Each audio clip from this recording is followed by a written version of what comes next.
পড়েছে গাইস, দেখতে পাচ্ছ। এখন আমরা যাচ্ছি ঘুরতে। চলো ঘুরতে যাওয়া যাক, অনেকদিন পর বার হয়েছি, ঘুরতে যাচ্ছি। সবাইকে টাটা করে দিলাম, দেখলে গাইস কি খুশি, আমার মনের এত খুশি হইতেছে কি যে কমো, অনেকদিন পর। আর কি সুন্দর সানসেট দেখো গাইস, কি সুন্দর আমরা ঘুরতে বেড়াইছি। এখন যাচ্ছি। আমার কেমন লাগছে একটু কমেন্ট করে বলে তো গাইস। আমার ভালো লাগছে কিনা। আমার বরের জামা পরে নিয়েছি, কি করবো, যা হাতের গোড়ায় পেয়েছি পরে নিয়েছি।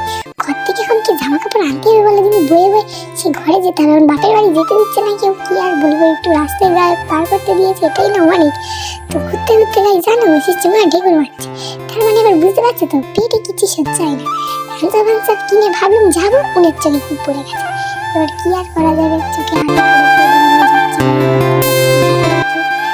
চুলটা একটু ঠিক করে নিলাম। তোর চোখে ঝাঁকুড়ে পড়ে গিয়ে বললাম চলো ভাই, তোর চোখে হাতে পড়েছে বলে ভাই আমি এখন যেতে শুরু করে দিয়েছি। দেখতে পাচ্ছি আস্তে আস্তে সন্ধ্যা হয়ে গেছে, আমরা বাড়ি চলে যাবো। ও গাইস, সে ঘরে গিয়ে আমার সাথে ঝগড়া হয়ে যাবে, তারপর এরম করে করে কোল্ড ড্রিঙ্কস খেয়ে ভিডিওটা অফ করে দিই। Bye bye.